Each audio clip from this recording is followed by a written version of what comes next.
Good morning, my dear friends. Welcome. I am H.N. Patel from Pioneer School, Patan. આપણે હવે પ્રકરણ 1ના છેલ્લા lecture તરફ જઈ રહ્યા છીએ. તો છેલ્લા લેક્ચરની અંદર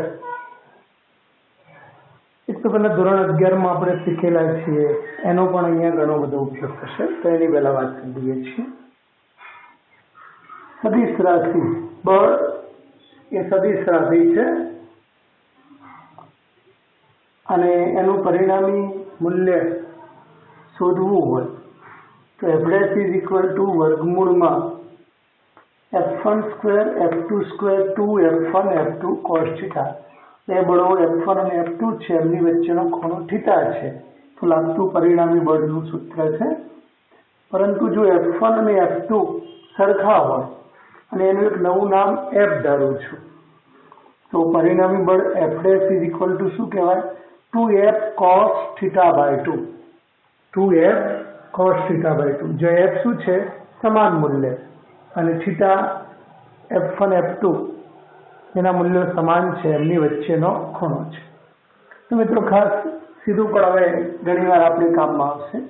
જો બે સદિશો એક જ દિશામાં હોય, બે બળો, તો ખૂણો 0, અહીંયા 0 મૂકો, cos 0 1 કહેવાય, તો લાગતું પરિણામી બળ બમણું થાય. સદિશ સરવાળો દિશની માફક. ખૂણો 180 ભાગ્યા 2 cos 90. cos 90 એટલે 0 થઈ જાય, તો પરિણામી બળ કેટલું થઈ જશે? 0 થશે. એ જ રીતે ધારો કે ખૂણો 60 છે, અને 60 નો ખૂણો હશે તો 60 ભાગ્યા 2 cos 3 √3/2, તો જે સમાન મૂલ્ય છે એના કરતા √3 ગણું થાય. 90/2 45 1/√2 √2 તો f' કેટલું થઈ જશે? √2f. 120 ભાગ્યા 2 60 cos 60 1/2, તો બળ કોઈ એક બળના મૂલ્ય જેટલું થઈ જાય. 45 વોલ્ટ. અહીંયા f² 2 f એટલે f² cos 45 1/√2. √2 એ 2 થઈ જાય, અને આ 2f² થઈ જાય, અને f કોમન, તો 2 + √2 f થઈ જાય. આ સૂત્ર છે કોઈ પણ સદિશ રાશિ માટે સાચું છે. ધારો કે કોઈ કણ પર એકી સાથે બે બળો લાગે છે અને એમનું સમાન મૂલ્ય 10 ન્યૂટન છે, અને એમની વચ્ચેનો ખૂણો 60 છે, તો પરિણામી બળ કેટલું હોય? તો 60 વખતે બળ કેટલા ગણું થઈ જાય? √3 ગણું. 90 હોય તો √2 ગણું. 120 હોય તો કોઈ એક બળ જેટલું. 0 ખૂણો હોય તો બમણું બળ થઈ જાય. 180 હોય તો 0 થઈ જાય, અને 45 હોય તો 2 + √2 1/2 ગણું થઈ જાય. ધારો કે બે વિદ્યુત ક્ષેત્રો છે જેના મૂલ્યો 2e છે, અને એમની વચ્ચેનો ખૂણો 90 છે, તો પરિણામી બળ કેટલું? તો સમાન મૂલ્ય 2e થઈ ગયું. આપણા માટે f તરીકે શું થઈ જશે? 2e. અને 90 નો ખૂણો હોય તો બળ કેટલા ગણું થઈ જાય? √2 ગણું. તો જવાબ √2 × 2e કહેવાય. પછી કોઈ પણ સદિશ રાશિ, મોમેન્ટ સદિશ રાશિ છે, બે ડાયપોલો છે, એમની વચ્ચેનો ખૂણો 120 નો છે, મોમેન્ટ વચ્ચેનો, તો પરિણામી મૂલ્ય કેટલું હોય? તો કોઈ એક ડાયપોલ મોમેન્ટ જેટલું હોય, 120 હોય એટલે થાય. અને મિત્રો ધારો કે બે સદિશોની બાદબાકીનું મૂલ્ય f' કહું, તો એ વખતે 2f sin θ/2 આવે. એ અત્યારે જરૂર નથી.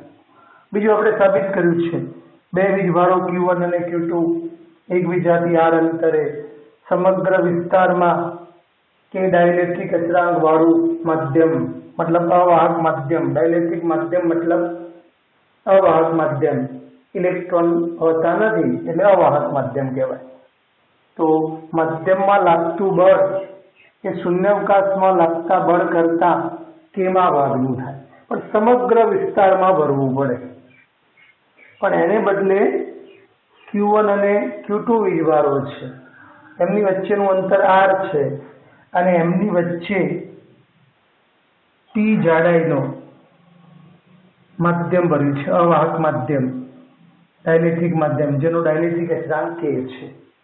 જ્યાં T છે એ ડાઇલેક્ટ્રિક માધ્યમની જાડાઈ છે અને T લેસ ધેન R છે. તો હવે લાગતું બળ કેટલું હશે? તો 1/4πε0 એટલે K કહેવાય. Q1 Q2 અહીં શું લખવાનું? R માઇનસ T જાડાઈ પ્લસ T √K આખાનો વર્ગ.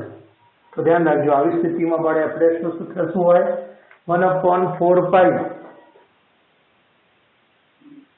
Q1 Q2 R minus T plus T √K ⁻² હોય. ⁻² છે.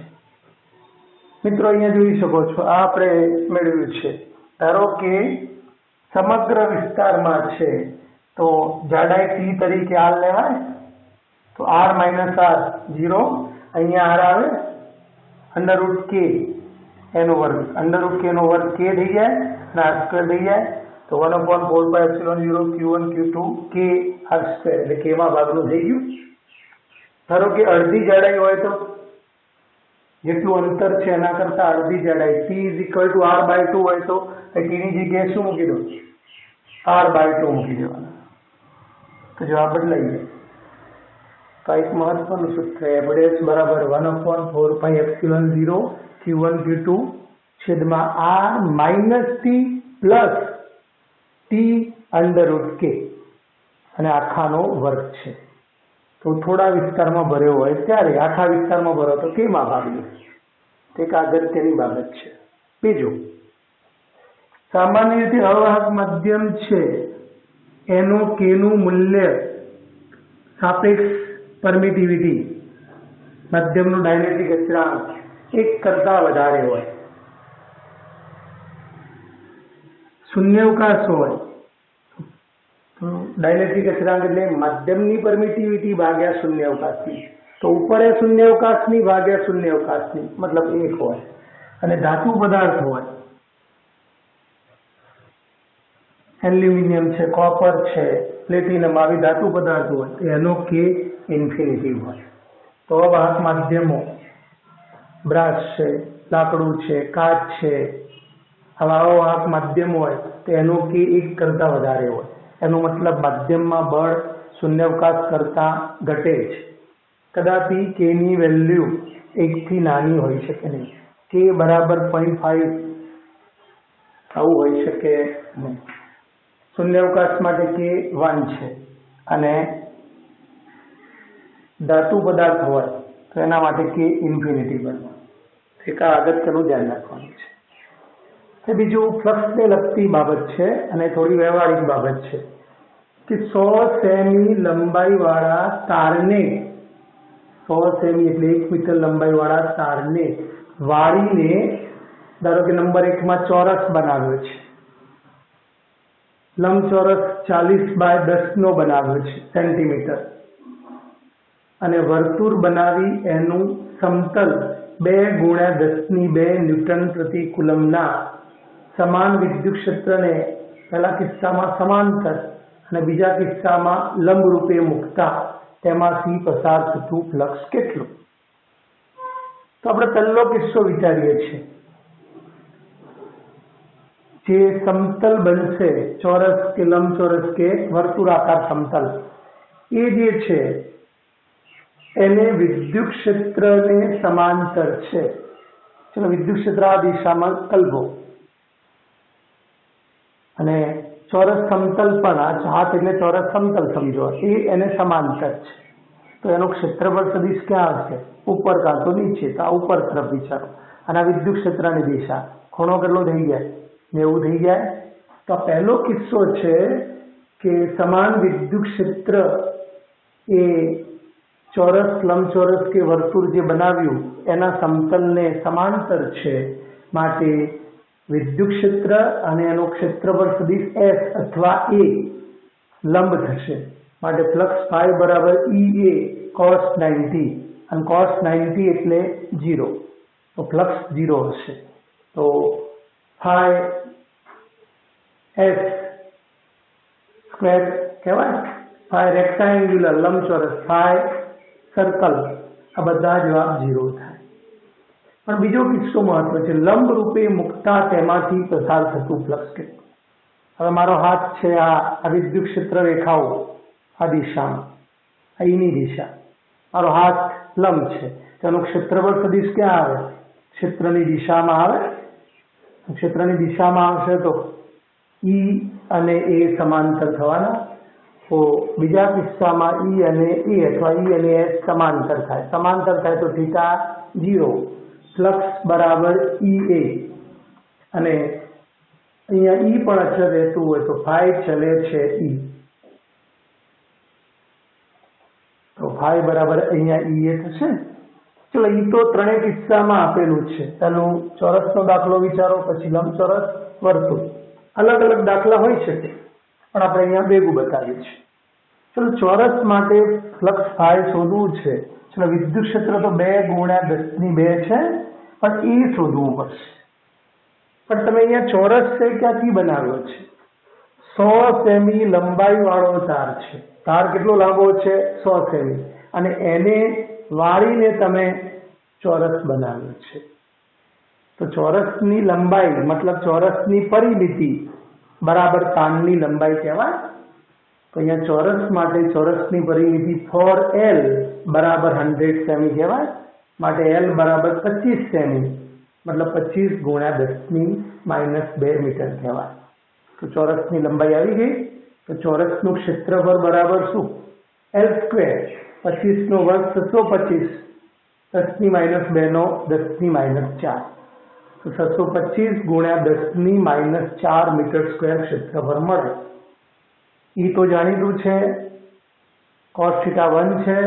તો ચોરસમાંથી પસાર થતું ફ્લક્સ ઈ એ, તો 2 × 10⁻², 625 × 10⁻4, આ -2 બચે, અને 625 × 2 1250, અને 1250 ભાગ્યા 100 તો 12.50 SI. SI મતલબ ન્યૂટન પ્રતિ કુલમ્બ ઇન્ટુ મીટર², અથવા વિદ્યુત ક્ષેત્રનું બીજું સૂત્ર E બરાબર V/d વોલ્ટ પ્રતિ મીટર છે. ચલો, એનું ફ્લક્સ મળી ગયું. ચલો, બીજો કિસ્સો છે લંબચોરસ. હવે જો લંબચોરસમાં એ આપી દેશે, કારણ લંબચોરસ ઘણી રીતે બને. ધારો કે 100 સેમી છે અને મારે લંબચોરસ બનાવવો છે, તો ધારો કે લંબાઈ 30 રાખો અને પહોળાઈ 20, પછી લંબાઈ 30, પહોળાઈ 20, તો 30/20 નો પણ લંબચોરસ બની શકે. અહીંયા 40/10 નો છે, 40 × 80 અને 20, 100 સેમી થઈ ગયું. તો લંબચોરસનું ક્ષેત્રફળ એટલે શું? LB, 40 × 10 400, અને એના મીટર², તો 400 × 10⁻², 400 × 10⁻4, છેવટે 4 × 10⁻² મીટર² ક્ષેત્રફળ મળે. અને ક્ષેત્ર કેટલું છે? 2 × 10⁻², અને આ 400 × 10⁻4, તો 2 ને 4 નીકળી ગયા, તો 4 દુ 8, તો ફ્લક્સ કેટલું મળશે? 8 મળશે. એનું ક્ષેત્રફળ 400 × 10⁻4 છે. અને હવે વર્તુળ બનાવવાની વાત છે મિત્રો. 100 સેમી તારવાળા તારને વાળીને વર્તુળ બનાવી છે. તો આ તાર છે અને એને વાળીને વર્તુળ બનાવો છો. એનો મતલબ આ તારની લંબાઈ બરાબર વર્તુળની લંબાઈ, અને વર્તુળની લંબાઈ એટલે એનો પરિઘ. તો વર્તુળ માટે પરિઘ એટલે 2πr કહેવાય, બરાબર 100 સેમી. એને મીટરમાં લઈ જવું તો 100 મતલબ 1 કહેવાય. r બરાબર 1/2π મીટર મળશે. અને વર્તુળનું ક્ષેત્રફળ તો πr², પાઈ તો છે r² એટલે 1 નો વર્ગ 1, 4π², તો આટલું મળે. અને વર્તુળ શોધવું છે તો વર્તુળ એટલે ક્ષેત્ર એ 2 ગુણ્યા 10⁵ અને આ એ પાઈ છેદમાં 4π², અને આનું સાદુરૂપ આપીશું π² એટલે અંદાજિત 10 આવડી જાય. 10 એટલે 10 ઉડે ઉપર 20 એટલે 5 થઈ જાય, અને 5 ગુણ્યા 3.14, 5 ગુણ્યા 3.14 તો લગભગ 16 ની આસપાસ આવે. તો 16 ન્યૂટન/મીટર² બાય કુલમ્બ આવે. તો ત્રણેયનું ફ્લક્સ મળ્યું. પણ તમે જોઈ શકો છો ઈ તો સમાન છે ને, અને cos θ 1 છે તો ફાઈ ચલે છે એ છે. તો કોનું ફ્લક્સ વધારે આવ્યું? સૌથી વધારે વર્તુળનું ફ્લક્સ આવ્યું. એના પછી ચોરસમાંથી અને લંબચોરસમાં 8 જવાબ છે. તો ધ્યાન રાખજો, સમાન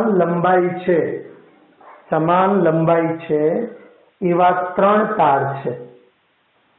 અહીંયા આપણે અલગ અલગ વિચારીશું. એવા 3 તાર છે, અને 3 તારમાંથી વાળીને વર્તુળ બનાવો છો, ચોરસ બનાવો છો અને લંબચોરસ. તો સૌથી વધારે ક્ષેત્રફળ કોનું મળે? વર્તુળ બન્યું ક્ષેત્રફળ મેક્સિમમ હોય અને લંબચોરસનું મિનિમમ હોય, જ્યારે બેની વચ્ચે ચોરસનું ક્ષેત્રફળ હોય. તો યાદ રાખવાનું, સમાન લંબાઈના 3 તારમાંથી અનુક્રમે વર્તુળ, ચોરસ, લંબચોરસ બનાવીએ તો સૌથી વધારે ક્ષેત્રફળ વર્તુળનું, પછી ચોરસનું અને સૌથી ઓછું લંબચોરસનું મળે. આ એક ધ્યાન રાખવાનું. અને પાઈ ચલે છે તે છે માટે ફ્લક્સનો સીધો જવાબ પૂછ્યો હોય, ફ્લક્સનું મૂલ્ય ના પૂછ્યું હોય અને સંબંધ પૂછ્યું હોય તો ફાઈ અહીંયા સૌથી વધારે ફ્લક્સ વર્તુળનું, એના પછી ચોરસનું અને સૌથી ઓછું લંબચોરસ. અંગ્રેજીમાં લખ્યું હોય તો સર્કલ. ચોરસ મતલબ સ્ક્વેર, લંબચોરસ મતલબ રેક્ટાંગ્યુલર. આ રીતે સંકેતો લખેલા હોય. તો આ એક અગત્યની વાત છે. તો ચોરસ માટે 4l બરાબર તારની લંબાઈ, અને વર્તુળ માટે પરિઘ બરાબર તારની લંબાઈ થશે. મિત્રો, વિદ્યુત ક્ષેત્રમાં એક સૂત્રની આપણે થોડી ચર્ચા કરી લઈએ, થોડું આપણે સ્વીકારીશું. XY યામાક્ષ પદ્ધતિ છે. એના ઉગમ બિંદુ પાસે R ત્રિજ્યા વાળી, અહીંયા જે R ત્રિજ્યા છે, R ત્રિજ્યા વાળી એક સમાન વીજભારિત ચાપ છે. એ ચાપ કેન્દ્ર પાસે કેટલો ખૂણો આંતરે છે? થીટા. અને ચાપ પર નિયમિત વિદ્યુતભાર નિયમિત વીજભાર રેખીય ઘનતા લેમડા હોય એવો વીજભાર છે.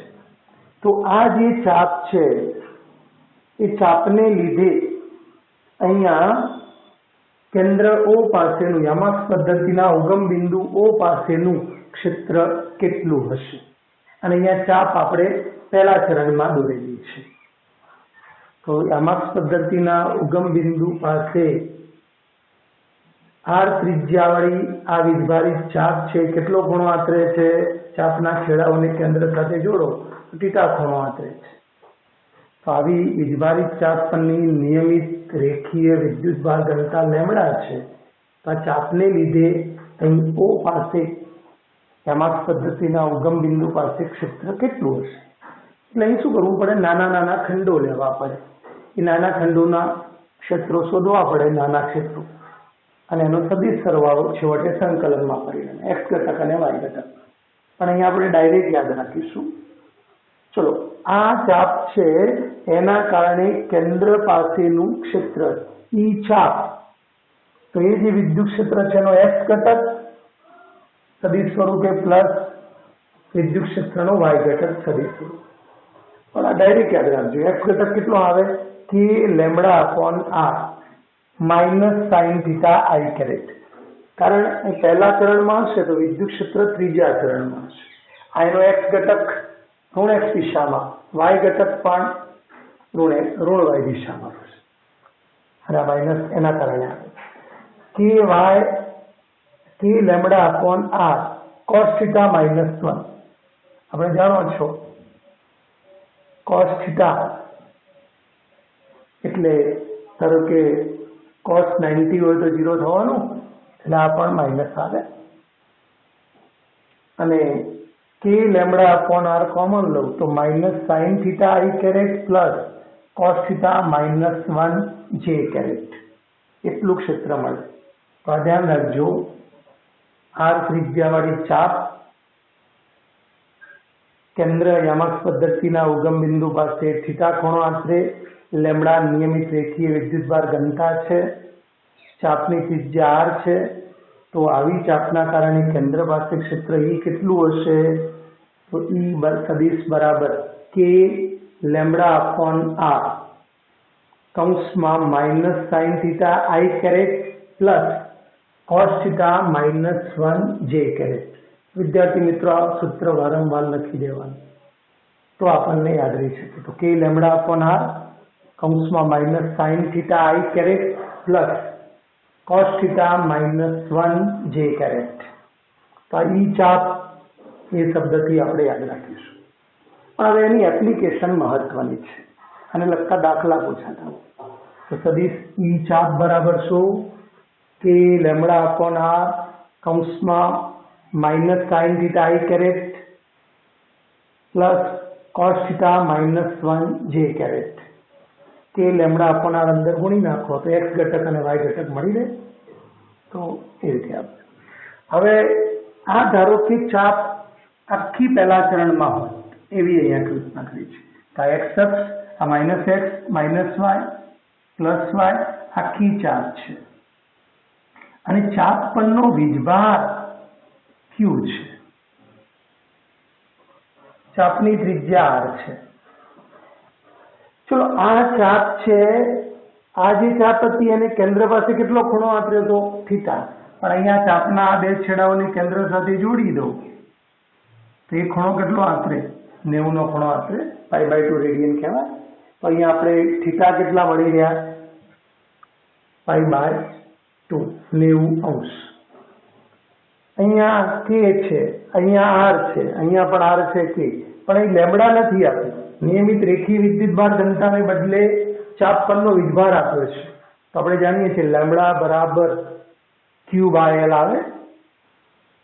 રેખીય વિદ્યુતભાર ઘનતા લેમડા બરાબર ચાપ પરનો વીજભાર ભાગ્યા ચાપની લંબાઈ. તો એ આપણે જરૂર પડશે એટલે Q/L મૂકીશું. Q તો છે આપણી પાસે અને L શોધવું પડશે, ચાપની લંબાઈ. ચલો આપણે અહીંયા 90 મૂકો. સાઇન 90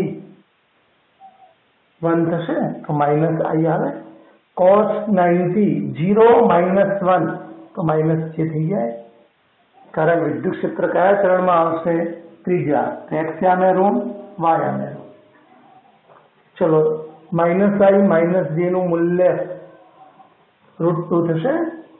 તો માનાંકમાં સદિશ E √2 કે લેમડા અપોન આર. આવો જવાબ ક્યારે લખી શક્યા હોત? અહીં વીજભાર ક્યુ છે એને બદલે રેખીય ઘનતા આપી હોય ત્યારે. તો અહીં આપણે ક્યુના પદમાં જવાબ લાવો. √2 ધારો કે કે એટલે 1/4πε0. આર તો છે જ, પણ લેમડા એટલે ચાપ પરનો વીજભાર ક્યુ ભાગ્યા ચાપની લંબાઈ. આ ચાપની લંબાઈ લેવી, ચાપની ત્રિજ્યા નહીં, ચાપની લંબાઈ. પણ આપણે ધોરણ 11માં જાણીએ છીએ સમતલ કોણ ખૂણો રેડિયનમાં, તો ચાપની લંબાઈ ભાગ્યા ત્રિજ્યા. તો પછી ચાપની લંબાઈ શોધવી હોય તો ત્રિજ્યા ગુણ્યા આંતરેલો ખૂણો. ચલો ત્રિજ્યા તો અહીંયા આર છે, પણ અહીંયા આંતરેલો ખૂણો રેડિયનમાં કેટલો છે? π/2. તો આ જે ચાપની લંબાઈ છે, પહેલા ચરણમાં જે ચાપ છે એની લંબાઈ કેટલી હશે? πr/2. તો આપણે અહીંયા L ચાપ છે ત્યાં √2 તો છે, 1/4πε0 Q/r. પણ અહીંયા શું મૂકી દઈએ? π/2 ગુણ્યા r. ચલો 2 ઉપર જશે, 2 એ 2 થાય અને આ √2 એ √2 થશે તો √2 આવે એપ્સિલોન 0 પાઈ સ્ક્વેર થશે અને આર સ્ક્વેર. જવાબ શું આવશે? ક્યુ છેદમાં √2 એપ્સિલોન 0 પાઈ આર સ્ક્વેર. આટલું મૂલ્ય મળે. દિશા જાણવી છે. આ દિશા માટે tan થીટા લેવા પડે. તો tan થીટા એટલે જે કેરેટનો સહગુણક ભાગ્યા આઈ કેરેટનો. તો -1 ભાગ્યા -1 અને -1 ભાગ્યા -1 મતલબ 1 હશે અને 1 હોય તો એ જે ખૂણો છે, આ ખૂણો એટલે આ વિદ્યુત ક્ષેત્ર ત્રીજા ચરણમાં છે એ ઋણ x અક્ષ સાથે કેટલો ખૂણો આંતરે છે?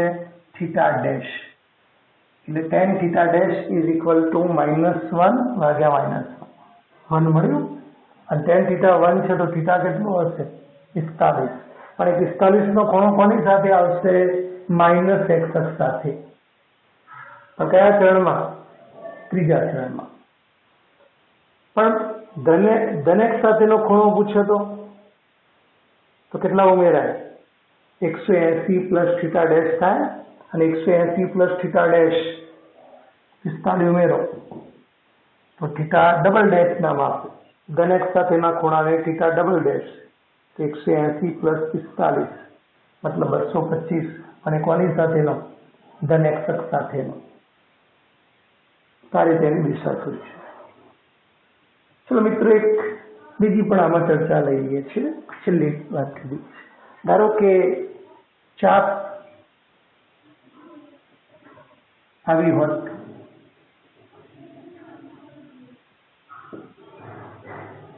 અર્ધવર્તુળ, આવી ચાપ છે, તો હવે કેવી રીતે ગણતરી કરશું?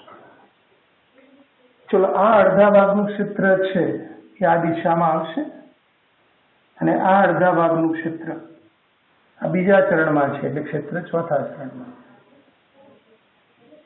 અને સબાછ દોરીએ તો પરિણામી ક્ષેત્ર ક્યાં આવે? ઋણ y દિશામાં આવે.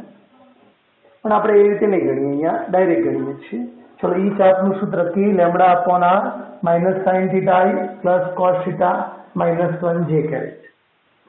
થીટાની જગ્યાએ આ ચાપ છે એ કેન્દ્ર પાસે કેટલો ખૂણો આંતરે? 180. sin 180 0 થઈ જાય અને cos 180 -1. cos 180 -1 -2. તો મિત્રો, એનો જે જવાબ છે એ હું અહીંયા લખું છું.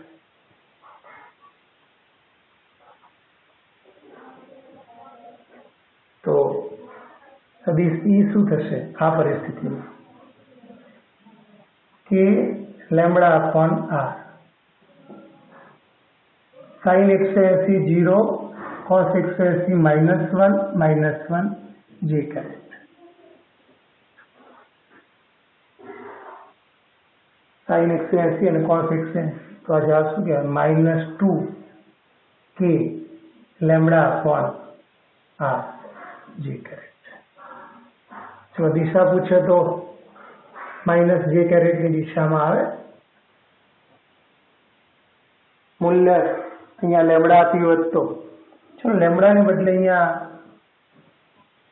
q ના પદમાં તો 1 સદિશ સ્વરૂપે લખું છું. 4 પાઈ એપ્સિલોન 0. r તો છે જ, પણ આ q છેદમાં આ ચાપની લંબાઈ શોધવી છે. તો ચાપની લંબાઈ મતલબ આંતરેલો ખૂણો રેડિયનમાં, તો એ લંબાઈ પાઈ r કહેવાય. અને આ j કેરેટ. તો 4 એપ્સિલોન 0 4 એ 2 થઈ જશે. પાઈનો જવાબ શું આવે? q છેદમાં 2 pi square epsilon 0 r square j caret. q 2 તો 2 epsilon 0 pi square r square j caret આવે. આ એનું મૂલ્ય છે અને આ એની દિશા છે. સારી રીતે જવાબ મળી શકે. તો કોના પદમાં જવાબ છે? આપણે હંમેશા શું યાદ રાખીશું? ઈ ચાપનું સૂત્ર કે લેમડા અપોન r કૌંસમાં માઇનસ સાઇન થીટા આઈ plus cos theta -1 J caret. ચલો આવી ચાપ હોત તો મિત્રો, આખી ચાપ હોત તો શું થાય? ચલો આનું ક્ષેત્ર આ દિશામાં કેટલું મૂલ્ય હશે? √2 k લેમ્બડા આપવાના. ચલો આનું √2 k લેમ્બડા આપવાના.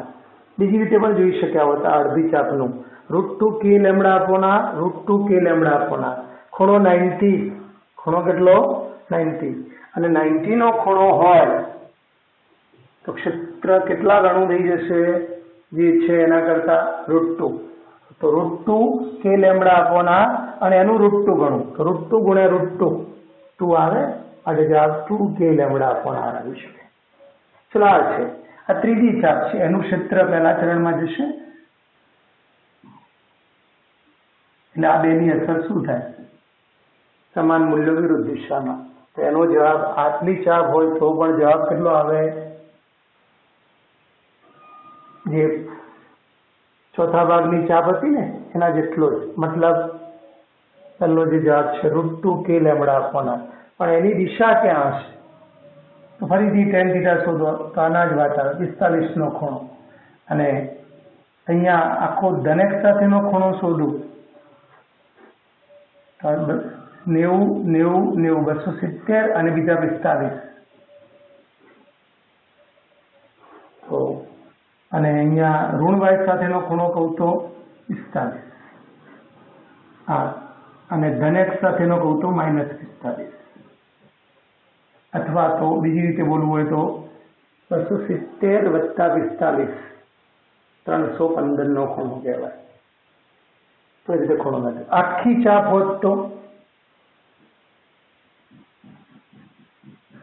સમાન વીજભારે આખું વર્તુળ હોત તો રિંગ ટૂંકમાં, તો આ ભાગનું ક્ષેત્ર પણ આમાં હશે. એટલે આની અસર પણ ઉડી જાય. તો છેવટે જવાબ શું આવે? 0 આવે. તો આ રીતે મહત્વનું છે. અને છેલ્લી બાબત છે કે કોઈ વીજભારિત પદાર્થ છે એના બે ટુકડા કરીએ અને ટુકડા ઉપર કેવો વીજભાર આવે કે જેથી એને અમુક નિશ્ચિત અંતરે ગોઠવીએ, નજીક કે દૂર, તો લાગતું બળ મહત્તમ થાય. તો હંમેશા બંને ઉપર સમાન વીજભાર આવે એ રીતે ટુકડા કરવા પડે તો આપેલા અંતર માટે લાગતું બળ મહત્તમ થાય. ધારો કે 400 કુલમ વીજભાર ધરાવતો પદાર્થ છે, એના બે ટુકડા કરું છું. એ બે ટુકડા કેવી રીતે કરવા જોઈએ? મતલબ દરેક ટુકડા ઉપર કેવો વીજભાર આવવો જોઈએ કે બે ટુકડાઓને દૂર મૂકો કાં તો નજીક, એ આપેલા અંતર માટે લાગતું બળ મહત્તમ થાય. તો એના માટે બંને ઉપર 200 કુલમ વીજભાર આવવો જોઈએ. કારણ F ચલે છે Q1 Q2 થઈ જાય. R અચળ આપેલા અંતર માટે. તો F ચલે છે Q1 Q2 ગુણાકાર ક્યારે મહત્તમ થશે? જ્યારે બંને ઉપર અડધો વીજભાર આવે ત્યારે. તો આ એક મહત્વની બાબત ધ્યાન રાખજો. અહીંયા આપણે પહેલું ચેપ્ટર પૂરું થયેલું જાહેર કરીએ છીએ. હવે નવા લેક્ચર એ આપણે ચેપ્ટર નંબર 2 છે, સ્થિત વિદ્યુત સ્થિતિમાન અને કેપેસિટર. એ આ ચેપ્ટર સાથે રિલેટેડ છે. ઘણીવાર બંનેના મિક્સ પ્રશ્નો બનાવતા હોય છે. તો વિદ્યાર્થી મિત્રો, શરૂઆતના લેક્ચરોમાં તમને થોડું વાંચવામાં તકલીફ પડી હશે, નજીક લખાયેલું હશે એટલે. પણ છેલ્લા ગાઉસના પ્રમાણે ફ્લક્સ પછી આપણે વ્યવસ્થિત લખી અને સમજાવવાનો પ્રયત્ન કર્યો છે. તો નવા ચેપ્ટર આના કરતાં પણ સારી ક્વોલિટીવાળા અને સારા વિઝન સાથે અમે બનાવવાના છીએ. તો આપ અવશ્ય યુટ્યુબ ચેનલ ઉપર તમે જોશો, પોતાની નોટ બનાવજો અને નીટના પ્રશ્નો કે ગુજરાત બોર્ડના પ્રશ્નોને સોલ્વ કરશો. અને જે આપણો અત્યારે COVID-19નો પિરિયડ છે એમાં ઘરે રહો, સ્વસ્થ રહો, આબાદ રહો અને પ્રભુ આપણી મનોકામના પૂરી કરે એવી અભ્યર્થના રાખું છું. નવા લેક્ચર અવશ્ય જુઓ અને આગળ મિત્રોને પણ શેર કરો.